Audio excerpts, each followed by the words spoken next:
더불어민주당 강원 원주을 존경하는 우리 송기현 의원님 질의해 주시기 바랍니다.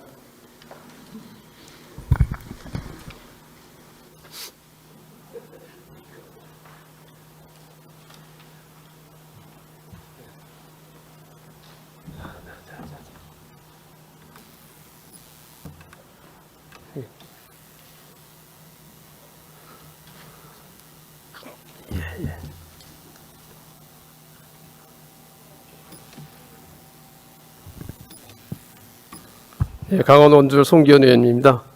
검찰 개혁에 관해서 몇 가지 질문 좀 드리겠습니다.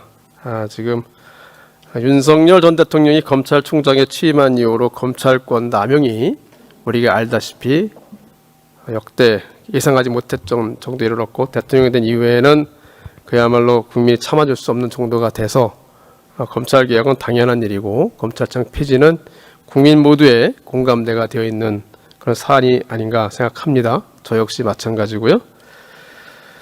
최근에 그 관봉 사건이라고 이름 지어지는 것을 보면 존재 이유 자체가 있는가, 제대로 일을 하는가 자체도 굉장히 의심스럽죠. 그 이전에 사실은 유우성 서울시청 공무원의 간첩조작 사건 같은 경우도 정상적인 법 집행으로 볼 수 없는 그런 일들이 있었습니다. 이제 검찰 개혁은 우리 이재명 정부의 가장 시급한 일 중에 하나로 생각하는데요.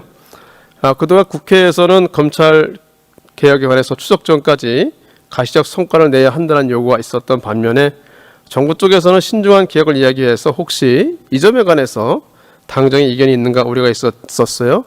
다행히 지난주에 당정 협의로 정리가 좀 잘 된 것 같습니다. 우리 총리님, 이 정리된 내용 간단하게 설명을 부탁드릴까요?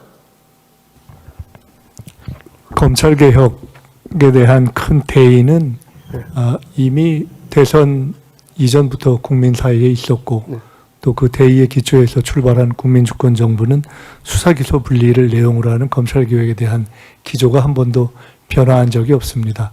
대통령께서는 검찰개혁과 관련된 얼개를 추석 전까지 만들 수 있었으면 좋겠다라는 표현을 하셨고, 그 민주당의 대표인 정청래 대표께서는 그것을 완결하겠다, 입법 완료하겠다는 표현을 쓰신 것으로 알고 있는데, 그 또한 이러저러한 논의 과정에서 대원칙을 정리하는 입법이다라는 취지로 전달된 것으로 알고 있습니다. 최근에 대통령과 민주당 대표를 포함한 논의도 있었고, 정부 내에서도 관련한 부처, 법무부나 행안부 등등의 논의를 통해서 기본적으로 검찰개혁 그 자체, 수사기소 분리의 대원칙은 흔들림이 없다 하는 것을 다시 확인하고 있습니다. 네. 수사기소 분리를 이제 명백히 확인하는 검찰청 폐지를 담은 정보제시법 같은 경우가 9월 안으로 입법이 완료되고, 그 자세한 내용은 추 상세한 논의를 통해서 이뤄나간다, 이런 취지로 받아들이면 되겠죠? 네, 그렇게 이해하시면 되겠습니다. 예. 그리고 대통령께서도 민감한 핵심 쟁점은 반드시 국민 공론화를 거쳐야 한다, 이렇게 말씀하셨고, 총리께서도 국민이 졸속이라고 느끼지 않도록 신중히 검찰개혁을 추진해야 한다, 이렇게 말씀하셨거든요. 총리님께서 졸속이라고 하신 부분이 어떤 부분을? 결국은 이 검찰개혁 또는 사법개혁은 그 국민들이 본인들과 관련된 여러 가지 사건 처리에 있어서 지연된다든가 하는, 또는 공정하게 처리되지 못하는 그러한 어떤 불이익 같은 것들이 없도록 하는 것이 가장 중요한 것 아니겠습니까? 그 검찰개혁 과정에서 수사기소 분리의 원칙을 정하더라도 그 이후에 실제로 관련한 수사부서를 어디에 두는가, 또 수사가 혹시 조금 미진하다고 됐을 때 최종적인 판단과 마무리를 어떻게 할 것인가 등등과 관련한 법리적인 또는 기술적인 논점들이 남아있는 것 같습니다. 그리고 그것은 그동안 국회의 토론회 과정에서도 많이 제기가 된 것으로 알고 있습니다. 그렇게 실제로 이 대원칙을 정하고 나서도 구체적인 입법으로 들어가는 과정에 있을 수 있는 것들이 여러 가지 있기 때문에 그러한 것들을 하나하나 놓치지 않고 하겠다. 그러한 논점들을 충분히 국민들에게 드러내고 토론회 과정을 거치겠다 하는 뜻으로 이해해 주시면 될 것 같습니다. 그동안 검찰이 남용해왔던 수사와 기소와 관련된 그런 권한을 공정하고 국민의 뜻에 맞게 행사될 수 있도록 만든다는 거 하나가 있고, 한편으로는 또 형사사법 절차 자체가 국민들의 권익을 보호하고 또 범죄를 예방하고 처벌하는데 적절히 진행될 수 있도록 하는 것이 꼭 필요하다고 생각이 됩니다. 맞죠? 네, 맞습니다. 그 검찰 권한이 수사에서만 남용된 것이 아니라 사실 기소에서도 굉장히 남용이 많이 됐습니다. 윤석열 전 대통령이 총장 되면서 조국 전 대표의 그 부인 되시는 정경심 씨 교수를 기소한 사건 보면, 처음 기소한 사건 보면 기소한 내용이 하나도 사실과 맞지 않는 그런 사항으로 기소를 했습니다. 나중에 공소장 변경을 하는 쪽으로 바뀌긴 했는데 그런 건 전형적으로 기소권도 남용된 거죠. 유호성 씨 같은 경우도 기소권도 남용된 겁니다. 지금 우리가 수사권만 생각하고 있는데 기소에 있어서도 그동안 남용되었던 점이 굉장히 많기 때문에 이 부분에도 남용되지 않도록 하는 것이 꼭 필요합니다. 구체적인 내용에 대해서 우리 법무부 장관님께 좀 말씀을 드리면서 질문을 드리겠습니다. 네. 이번 검찰개혁의 핵심은 이제 수사와 기소의 분리라고 생각해도 되겠죠. 예, 크게 보면 그렇습니다. 예. 그동안 보면 검찰에 과도한 권한이 집중되어 있었습니다.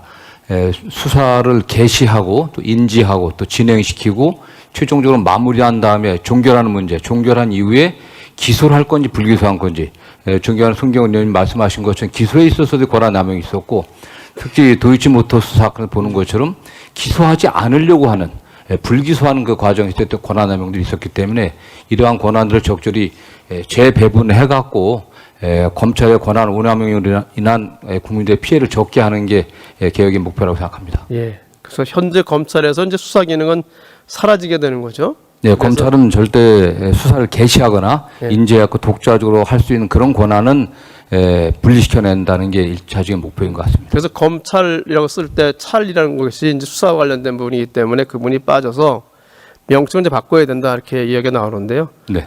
공소청이라는 명칭이 이제 확정된 건 아직 아니죠. 네, 일단은 그렇게 논의가 많이 되고 있고요. 전에 뭐 기소청, 공수청 얘기돼 있는데 어쨌든 검찰은 일단 헌법상의 검찰총장 임명된 관련 규정들이 있고 또 검사와 관련된 규정들이 있기 때문에 어쨌든 그런 데 대한 또 문제, 유연적인 문제를 또 제기하는 분도 계십니다. 네. 그러니까 지금 현행법상 보면은 이제 수사 기소 말고도 검사가 담당하는 일이 여러 가지 있지 않습니까? 굉장히 많습니다. 국가 속무를 담당하는 경우도 네. 있고 또 민사나 또 상법상 소송에서 공익을 대표하는 그런 소송의 당사자가 되는 경우도 있고, 한 100여 가지 법률에 규정이 되어 있습니다. 특히 중요한 부분 중에 하나가 이제 변사 사건에서 검시하는 역할을 하는 것이 있는데 네. 이런 것은 공소청이라고 이름 졌을 때 그 공소라는 이름 자체는 안 맞는 부분이 좀 있어서 예. 이런 부분의 역할도 같이 포함된다고 하면, 검사 역할에 포함된다고 하면 이런 부분도 이렇게 같이 나타낼 수 있는 그런 명칭도 좀 연구할 필요가 있다고 생각이 되고, 예, 그렇습니다. 네. 아니면 이런 부분은 누가 역할을 담당할 것인지에 대해서 별도로 다시 또 연구가 필요하지 않는가 하는 생각도 듭니다. 예, 그래서 세부적으로 들어가면 그 공익의 대표자로서의 검찰의 역할이 굉장히 많기 때문에 이런 역할도 또 어떻게 새로 만들어진 공소청에 배분할 것인지, 새로운 기관에 맡길 것인지 굉장히 큰 과제라고 생각합니다. 네. 그 기소권이 없어진다고, 수사권이 없어진다고 하면 이게 어느 그 범위까지인지가 좀 이게 명확하지 않은 부분이 좀 있습니다. 장관님 아시겠지만, 그래 검사가 피의자나 참고인을 상대로 신문 조서를 작성하는 것도 안 하는 건지, 그까지 가는 건지, 그것도 좀 일단 수사를 그죠? 종결한 명확하지는 이후에, 않죠. 예, 수사 종결한 이후에 일단은 검찰이 독자적으로 인지를 못하고요. 수사에 개시도 못합니다. 네. 그러나 1차 수사기관이 한 사건을 넘겨받았을 때 불기소 사건, 불송치한 사건까지 같이 넘겨받을 것인지, 아니면은 기소 의견으로 결정된 사건만 넘겨받을 것인지, 이 문제 좀 결정이 돼야 될 것이고요. 기소되는 기소 의견만으로 넘겨받은 사건만 처리한다고 했을 때 과연 그 기소된 사건에 대해서 기계적인 기소를 하고 공소 유지만 할 것인지, 아니면 뭐 구속 사건 같은 경우라든가 이런 경우는 시간이 촉박한데 부족한 점들이 많이 있을 수가 있습니다. 당사자가 주장을 변경한다든지 또 새로운 증거가 나왔다고 했을 때 이걸 보완을 어떻게 할 것인지, 이러한 문제점들이 또 추가적으로 논의되어야 합니다. 지금 장관님 말씀하신 중에서 불기소 관련 것까지 전부 송치를 하게 할 것인지 문제는 사실 지난번 수사권 조정 부분에서 예민한 쟁점 사항이었던 거기 때문에 그렇습니다. 그 점에는 좀 상세한 좀 논의가 필요하다 생각이 됩니다. 예. 그렇죠. 그 부분은 보통 이제 전권 송치라고 얘기하는 그런 부분이잖아요. 예. 그런 부분은 지금 사실 필요성은 좀 있습니다. 왜냐하면 경찰의 업무가 굉장히 많이 폭증돼 있어서 여러 가지로 불편한 점도 많이 있고 국민께서도 불편하게 생각하시는 점도 있습니다. 이 점도 있고 이런 부분은 좀 자세히 더 논의해야 될 것 같고요. 근데 만일에 일부에서 말씀하신 것처럼 조사 자체를 전혀 안 하게 된다고 하면 형사소송법에 검사에 관한 규정이 모두 폐지가 돼야 되는 그런 경우도 있을 수 있거든요. 네. 예. 그렇게 되면 또 다른 문제가 또 있습니다. 지금 특검과 같은 경우는 검사가 할 수 있는 역할에 대해서 형사소송법상의 권한을 건고하기 때문에 이런 부분 특검이 필요할 경우 어떻게 할 건지에 대한 것도 필요하고 물론 이제 맞습니다. 공수처도 마찬가지로 공수처 검사의 권한에 대해서는 형사소송법상의 검사에 관한 검사의 수사에 관한 규정이 그대로 적용되는 거기 때문에 이런 부분은 마찬가지로 고려가 돼서 같이 검토가 되어야 됩니다. 예, 맞습니다. 형사법 체계 전체가 바뀌어야 되는 문제이기 때문에 이 부분에 대해서 필요하다가 바꾸는 것이 필요하겠죠. 근데 그럴 때 이런 다른 지금 특검이나 공수처가 하는 역할에 대해서 제대로 하는 부분에 대해서도 다시 정리가 돼야 된다는 생각을 하고 있고 장관께서도 아마 이 부분을 잘 알고 계시리라 생각이 됩니다. 예.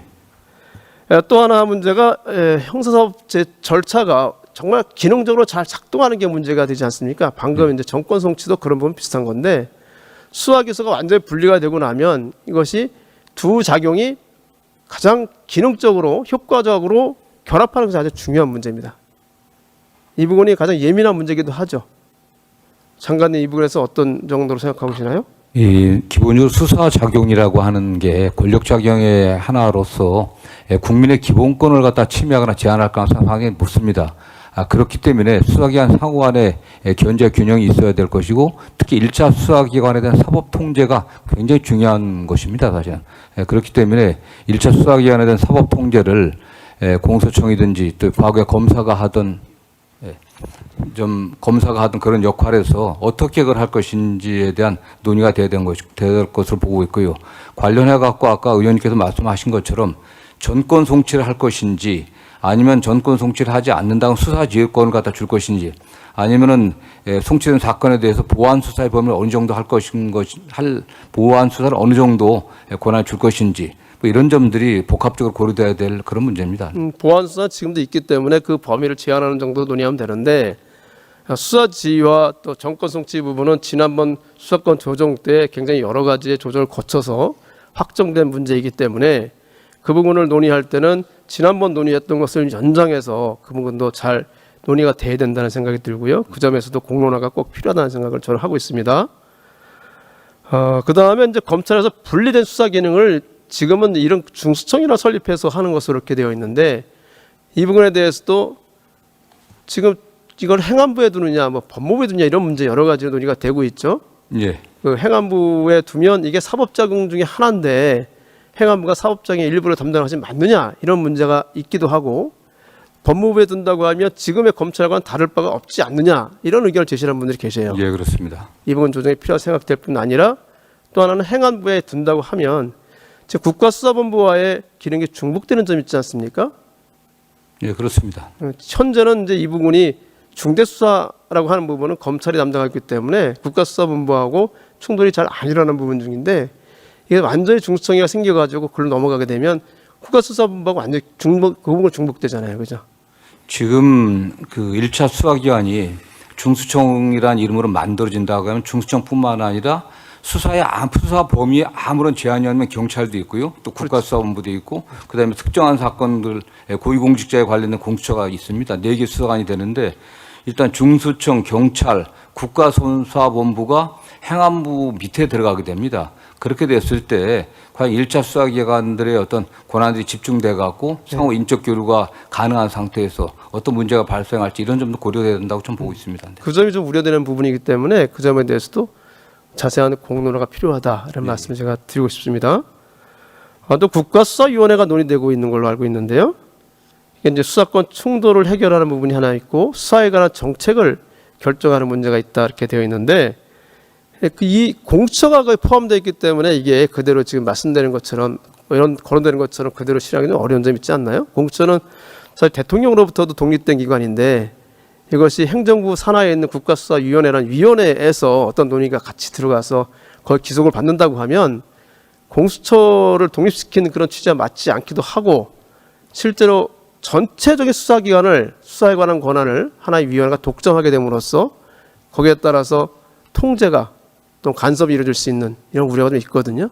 예, 그렇습니다. 그 독립된 행정위원회 성격을 갖고 있는 국가수사위원회가 전체 국정의 기획 조정을 맡고 있는 국무총리실 소속으로 둬갖고 4개의 그 수사기관에 대한 권한이라든가 관할의 조정을 갖다가 맡는다고 하면 다른 문제가 생길 수도 있고요. 특히 현재도 경찰청장에 대한 대통령의 직접 통제가 사실상 없습니다. 지휘할 수가 없습니다. 네. 행안부 장관도 공수처도 마찬가지고 국가수사본부도 마찬가지입니다. 국가수사본부에 대해서 민주적 정당성을 갖고 있는 대통령이나 대통령의 또 행정 또 치안 안전의 책임자인 행안부 장관이 민주적 통제를 할 수가 없는 구조입니다. 그 민주적 통제의 관점에서 상당히 문제가 있을 수 있습니다. 사실요. 그 점도 사실 좀 심도 있게 논의가 돼야 될 부분이라고 저는 생각하고요.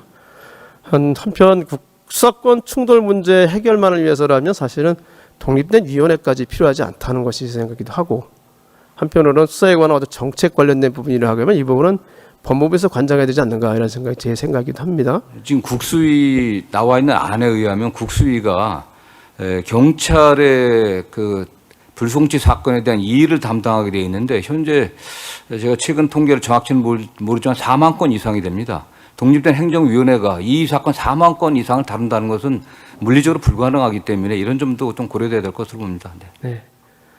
하여튼 이번 기회에 수사와 공소에 관한 책임을 명확히 하는 것도 꼭 필요하다고 생각합니다. 예. 제가 여러 번 말씀드린 것처럼 서울시 공무원 유우성 간첩조작 사건 같은 경우에 실제로 그 잘못된 수사와 거의 증거 조작까지 이루어지지 않았습니까? 거기에 대한 실질적으로 책임지는 일이 별로 없었고, 또 특수수사 같은 경우는 무죄율이 10%가 넘는 통계가 많이 나오고요. 예전에 중수부 같은 경우는 어떤 통계 보면 27%까지 간다는 얘기가 나옵니다. 기소 자체도 굉장히 남용되는 그런 경향이 있거든요.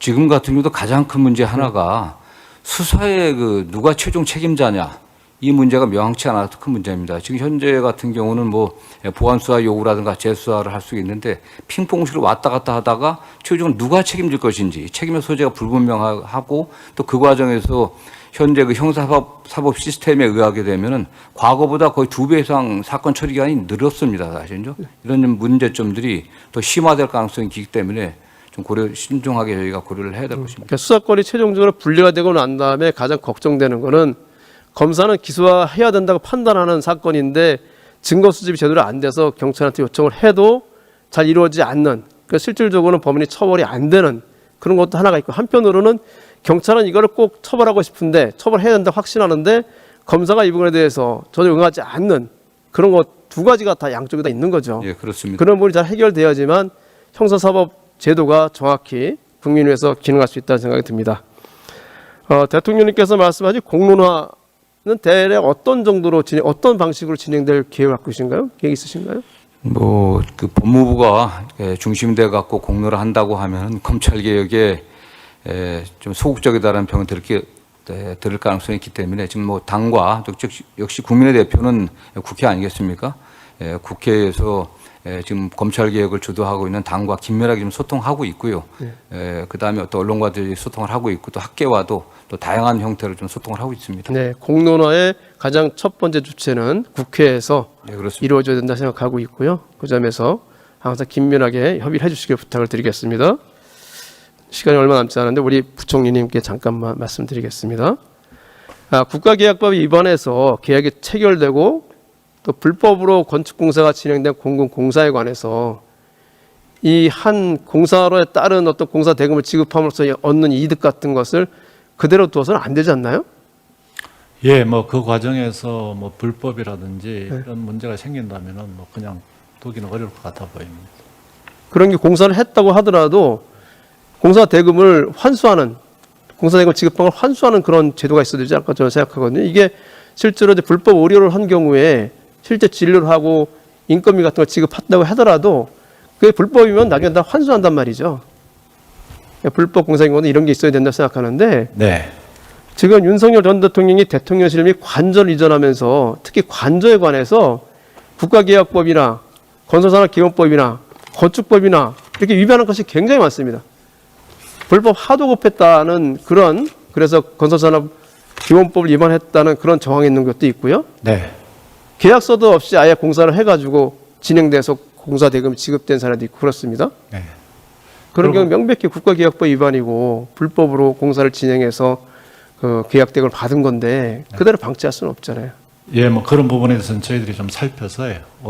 국가계약법이라는데 이런 부분 법령에 따라서 할 수 있는 부분은 최대한 하도록. 현재 국가계약법에 그런 거 관한 환수 규정이 없습니다. 네. 그래서 정부 쪽에서 우리 기재부에서도 제도적으로 그 불법으로 계약이 이루어지거나 불법으로 공사가 된 경우에 네.